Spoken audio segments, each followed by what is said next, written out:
That day I was just doing normal housework and getting ready to go to a church meeting that night.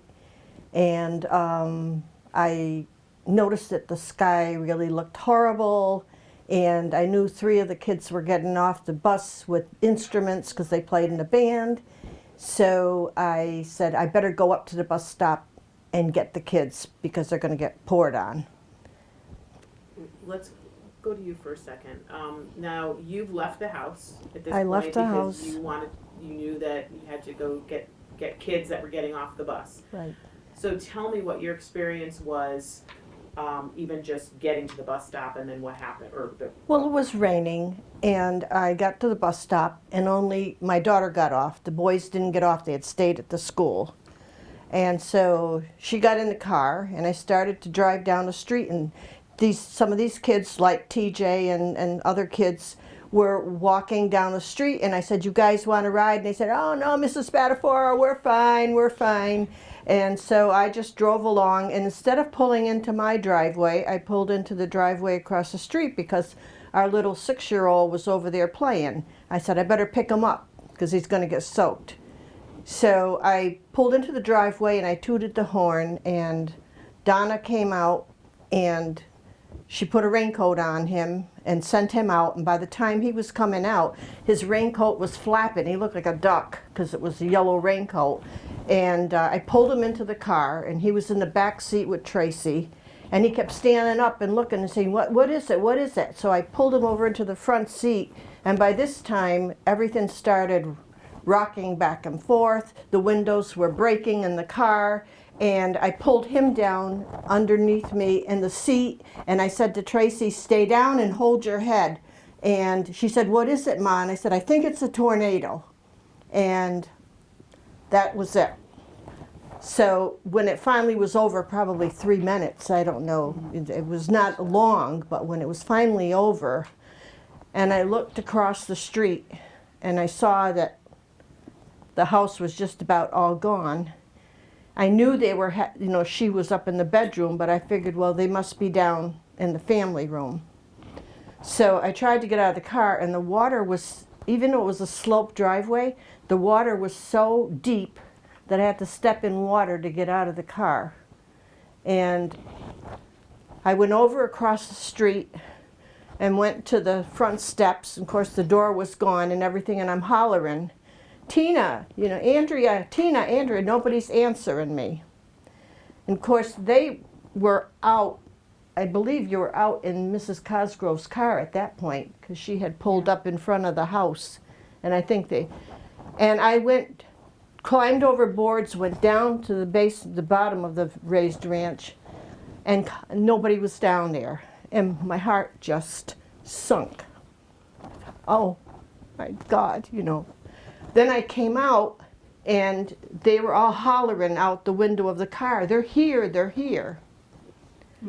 And then she was just hysterical, crying and everything, and I said, shut up, you're all right, and that was my reaction. It's like, you're okay, that's all. And Andrea had a mild concussion. Michelle, she told you probably what. But yeah, it was, and then we all were over in the Cirillo's garage because she opened up her garage door and we were all in there, and there was a senior citizen van that had rolled over onto her lawn, and by this time people were coming and trying to help, and they actually got some ladies out, and we got some of the summer chairs out with lounges and put these ladies in these lounges that were in the senior citizen van. So so you were 16, did you know that it was a tornado? Was that even in your mind that it was a tornado, or that wasn't? No, I had no idea what it was. I didn't ever put tornado as the word that came into my head. But you did. It just, I suppose just from knowing about tornadoes, not because I was ever in a tornado, but just from what was happening, I said, it must be a tornado. So tell me what the feeling was. So you're in the Cirillo's garage. I mean, are people calm at this point? Are people crying at this point? Kind of paint a picture. Yeah, I think people were calm because we felt, even though there were injuries, we felt we're okay. Now we've got to do something to help everybody else, and that was the feeling. I was concerned because my two sons were not, I knew where all my other children were, so we have 6 children. But my 2 sons, I didn't know if it had affected the school at all. I knew they were down there. And the Cirillo's sister, Jim's sister, got in touch with the school and, you know, found out they were okay, and she took them to her house. And, you know, everybody was just helping out and pitching in, and, you know. So they took you to the hospital that day, or? Yeah, I don't know, remember maybe that. an hour after We all, hit. yeah, they did We a all went. triage. To the firehouse. They Yeah. Was it an ambulance that came? Yeah. They The went to ambulance the, came and yeah. brought us to Pequannock Firehouse, and you know, laid there with the rest of the people waiting for transportation to the hospital. Yeah. So And then- eventually we went. Did you go with me? I went, And- yes. I went, there were 6 kids in the ambulance, and they let me go so that I could kind of, you know, be with all these kids from the neighborhood. So tell me what it was like when you finally, the shock is sort of worn off now, so maybe it might be the next day, or obviously you couldn't go back to your home. So, well, actually, before we move on, tell me what your home looked like.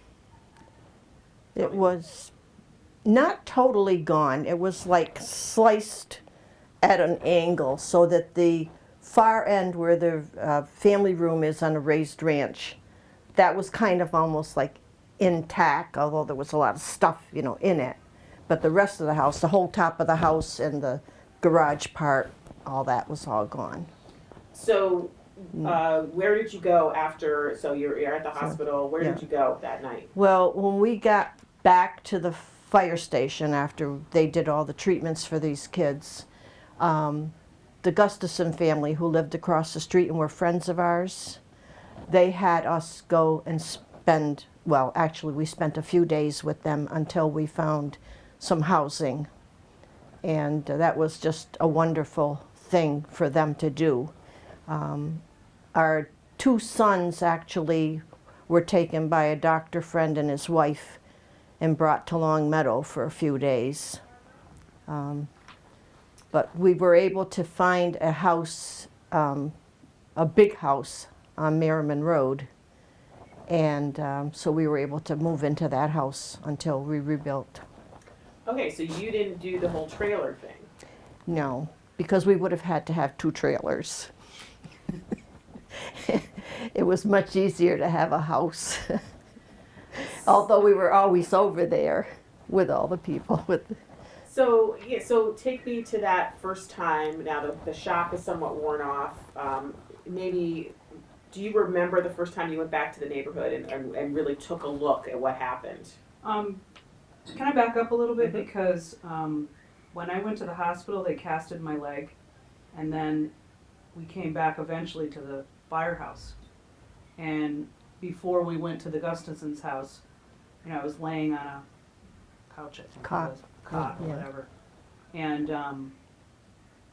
I actually started to go into shock.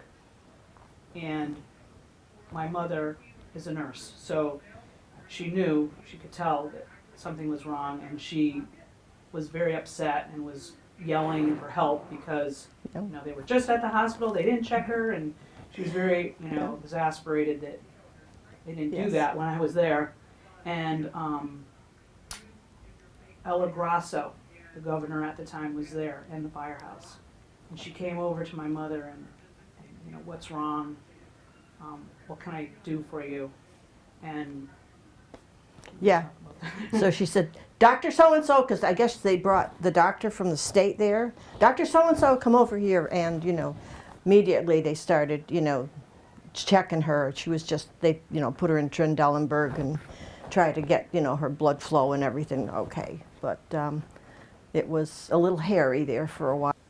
What was happening with all the other neighbors? I mean, were you all helping each other? Were you just like, we got to figure out this mess first? Tell me a little bit about what was going on with you. Yeah, no, I mean, definitely we all talked, but you really couldn't help anybody else because you had so much on your plate that you had to take care of. And it, you know, was just nice to be able to share with them, but you couldn't help them at that point. Then everybody had their own crew, I would say, whether it's relatives, friends, or what, that was helping them. It wasn't as though you had to go and help because nobody was there. Everybody had numbers of people that helped. Was there, do you remember sifting through things? Was there something that surprised you that you found or didn't find? Well, I will say that all the men that came, like from my husband's work and all our friends and everything, they boxed up everything, and I mean everything that they found. Which, when I started going through it all, it was really wonderful because some people would have probably just thrown it away. And they put everything in those boxes. And along with all the stuff they put in the boxes, there was tons of insulation, pink insulation in everything, everything. And like the clothes, like even they, you know, salvaged, because the drawers, you know, like the whole drawer came out and the clothes would be all in it. And my cousin from Long Meadow took, I don't know how many boxes of clothes home, and she and her daughter spent days washing and washing them to get, I mean, really, I don't know if I would have done that. I think I would have just said, and then she brought them back all washed and ironed and beautiful, you know, like, but I think I just would have chucked them and said, forget it. Do you remember, a lot of people from your neighborhood talk about the Red Cross and the National Guard. What are your thoughts about, what are your memories about those two organizations? What do you remember about them? Yeah, well, I will say the Red Cross, the Salvation Army, and also the Mennonites, we just think they are fabulous, and we support them since then because they were wonderful to us. They were absolutely wonderful to us. I don't know how we could have done it. Yeah. The Mennonites, were they building tell me what the Mennonites were doing. They're from Pennsylvania, and they came and they brought clothes down at the school so that you could go and pick out clothes. They made meals. I guess they go to disasters like the Red Cross does, but they don't do it at that big a scale. But they come and they go into the area and they make meals for all the people that are working and cleaning up. So, all right. So we touched on the American Red Cross. We touched on the National Guard, the Mennonites. So tell me about the rebuilding process. What do you remember about? How long did it take? First of all. We were in by March, and this was October, so we were in by March. And was it an easy process? Was it frustrating? It was fine. The builder, we knew the builder, and he worked really well with us and everything. What was heartbreaking is because the first home, my husband had done a lot of the work and finishing of it. So for him, it was very emotional to see that house destroyed. And, you know, the second house, you didn't have that same feeling for it. It's just a house, you're going to live in it. You can't put a value on material things like that. It's your lives. And what was it like, you know, as the mom, you're trying to hold your household together. There's lots of changes. Did you have younger kids? Did anybody go to Pequannock school? Any of your kids? Yes. All right, so what was that like? Because weren't Pequannock kids down at Roger Wolcott? Right. So tell me a little bit Right. about that Yeah, whole so dynamic. he was a kindergarten. The youngest one was in kindergarten, and he had to get on the bus out, you know, like 6 miles away. and which was a new experience for him because he'd been walking to school, and it was kind of difficult. But the bus driver was marvelous.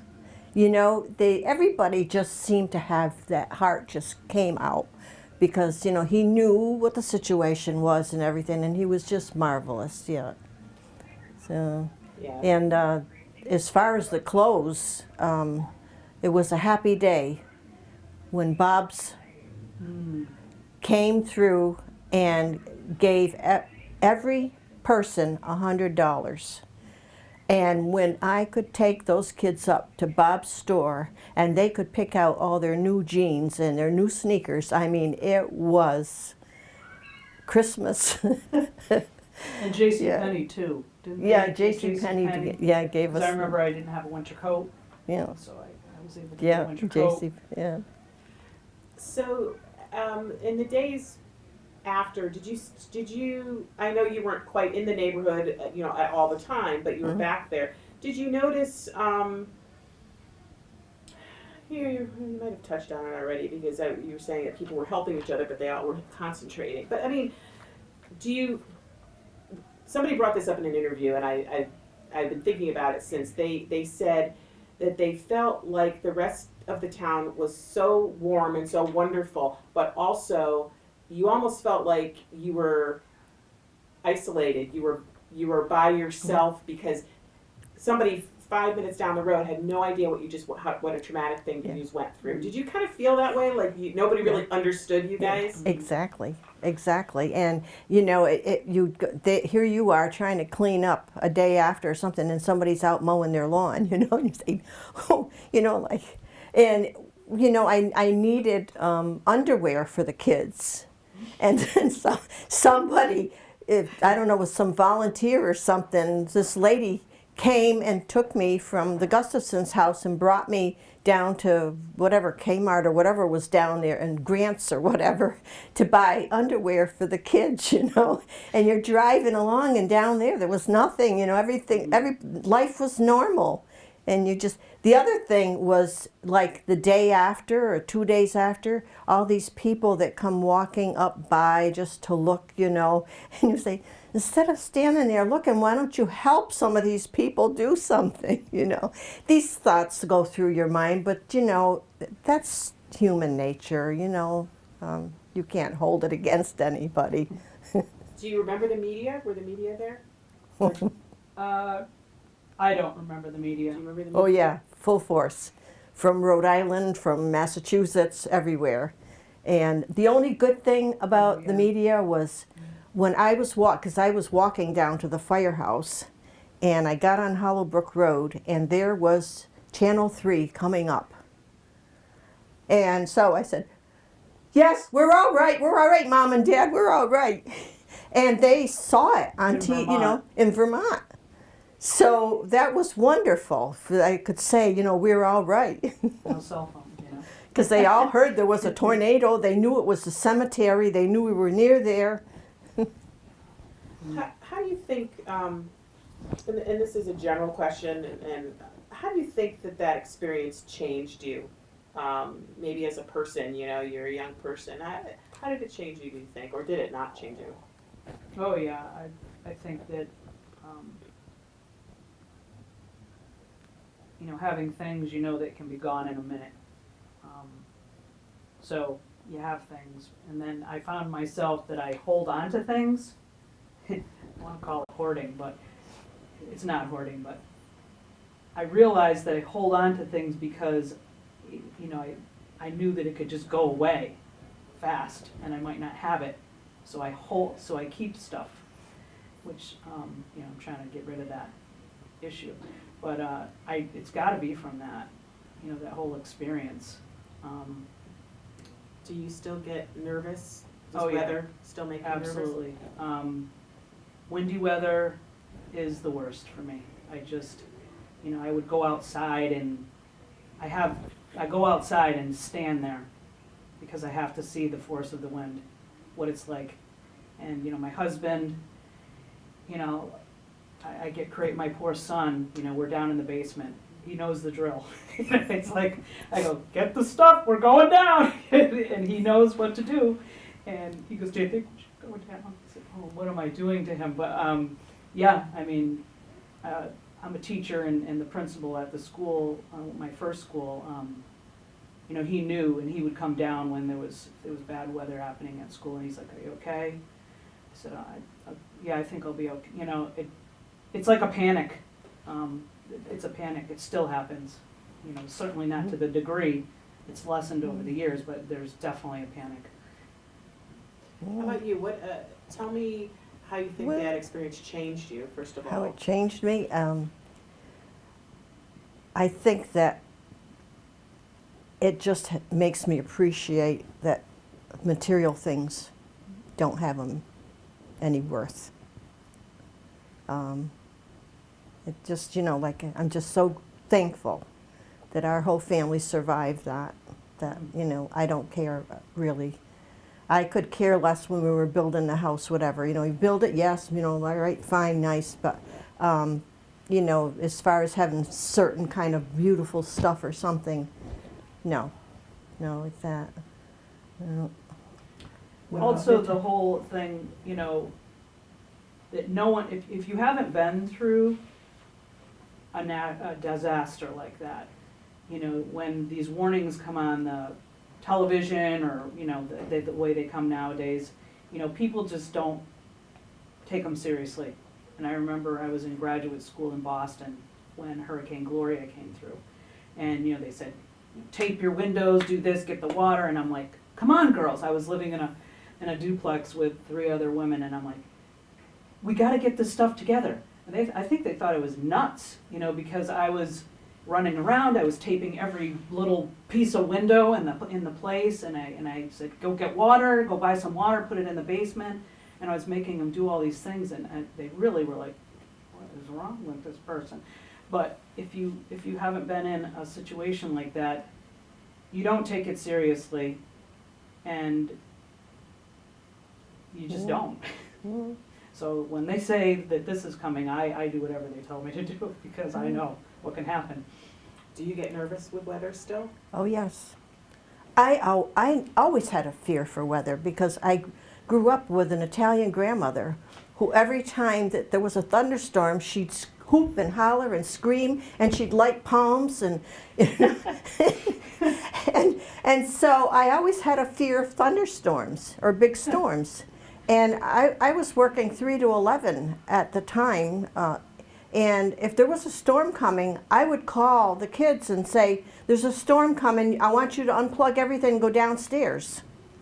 So, I mean, I always had a fear of storms anyway. So when I saw that sky, and I thought, there's something's going on here, I don't like it at all. Well, even interesting within the family. So obviously my mother, my youngest brother, and my sister were in that car across the street. Andrea and I flew. And but my father and my 2 brothers weren't in the storm. So, you know, when the first couple storms hit after that, when we were back in our house, you know, 4 people went into the basement, or 6 people went into the basement, and, you know, 3 or whatever, you know, 5 people went into the basement, and those 3 were like, you know, what are you worried about? It's just, that's not going to happen again. It's just rain. And so they'd be upstairs, and we were downstairs. And that happened many times because, you know, we weren't going to take any chances. You want to stay up there, go right ahead. We're not taking any chances. What do you remember about how long it took to get your neighborhood back to normal? So everybody's back in their house at this point. Was there a difference in the neighborhood? I mean, once everything was cleaned up?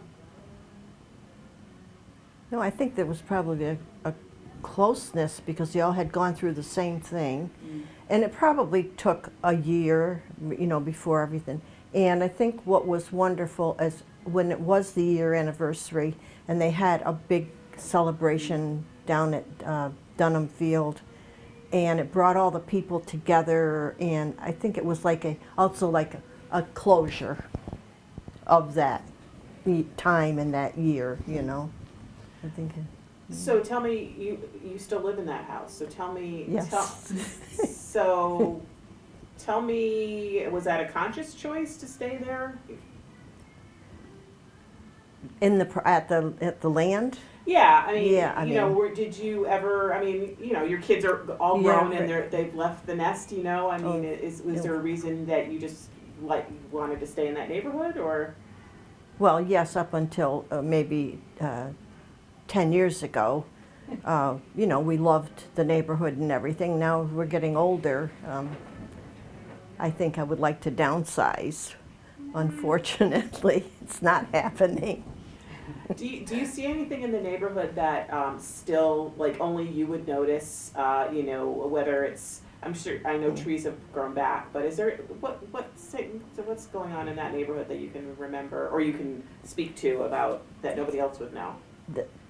That nobody else would know. Well, I mean, is there? Yeah. There used to be a tree there. Nobody knows. Yeah. You know that there used to be this there or that there. Is there anything like that?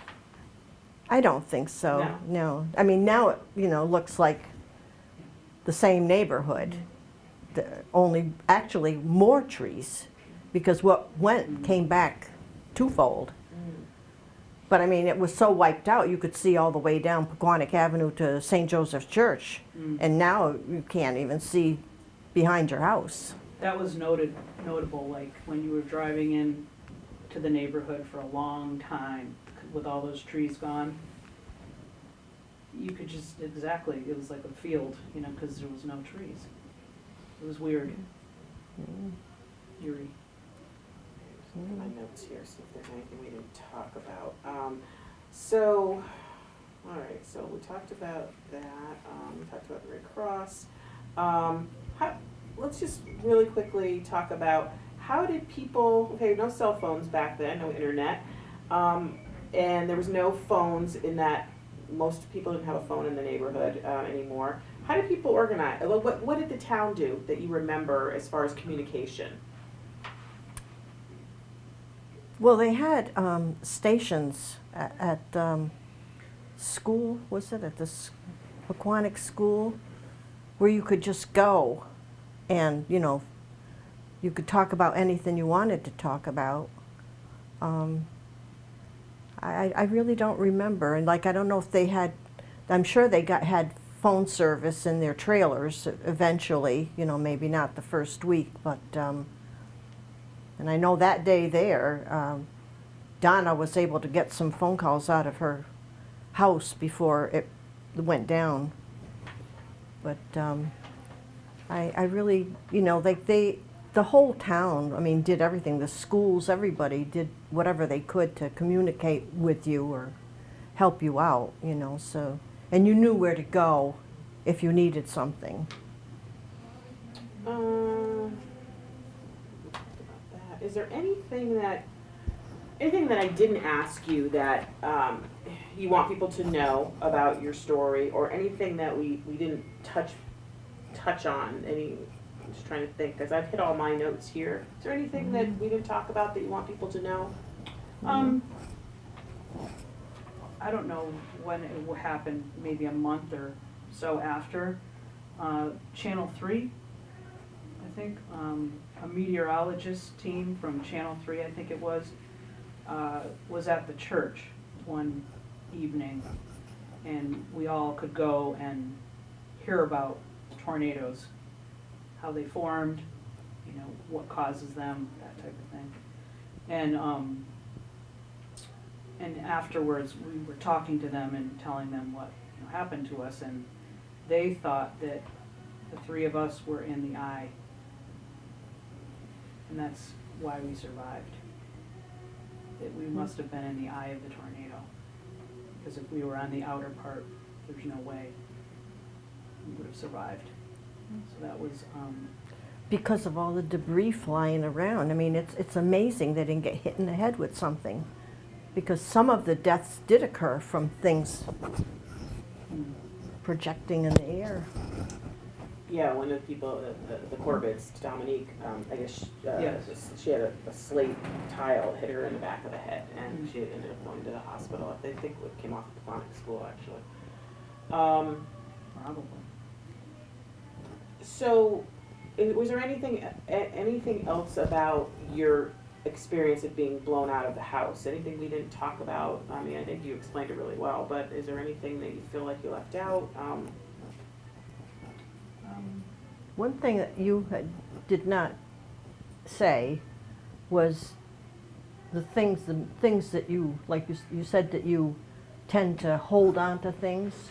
Mhm. Well, all your treasures, all your belongings were in your room, Um, where she lost the most of her personal things, like baby pictures. albums. No baby pictures. No pictures, because I kept them all in my room. I did a little scrapbooking myself back then. And one really special gift that I got was that Christmas, my godmother, and she was a big photographer, and she put together an album for me with all the baby pictures and, you know, everything up to that point, because I didn't have anything, you know. And that kind of stuff, if you're talking about material things, like even today, I'm a scrapbooker, and documenting life's happenings is very important to me, because you know that those things can be gone in a heartbeat. But the pictures, you know, the stories, that's what you want to hold on to, not the things. Did you lose any, and again, they're just material things, but did you lose any heirlooms or family, anything? No. I mean, it's just absolutely amazing. Absolutely amazing, because, I mean, even like, say, your jewelry, you know. Well, you know, the bedroom was totally ransacked, but still there was the box there. I mean, it's just, you just wonder, you know. It wasn't like our house, like, it didn't spin our house totally, like next door, the house was totally off the foundation, gone. There was nothing left. And ours, it was like, it might have been like this, I don't know, the way it hit it or what. But people were home. They weren't home there, and they weren't home there. Yeah, And those Both- houses were leveled. on either side of us, both houses were But right off the The foundations. two houses across from each other had people in them. And Kind of weird. no, it's the hand of God. Mm. I don't know. It Definitely. just unbelievable. That's all. Unbelievable. And some And- things like, I found a few things, you know, I found a few things that belonged to me. One being the Raggedy Ann that my mom made for me. Needed new legs. But found that in the backyard. A quilt that my grandmother had made me. You know, those things, still have them, obviously, but, you know, those are the precious things. You know, you can go buy new Levi jeans or whatever, but those things, you know, were hurt the day that you lost them. It was interesting too, because of things that blew up into the atmosphere. We got a letter Oh, yeah. from a couple in Westfield, Mass. And we read about the tornado in the newspaper, and we found this in our backyard. It was my daughter's birth certificate. And they sent, you know, a check. Please buy the children some milk and cookies or something. Yeah. And then she had an art piece that was found, right?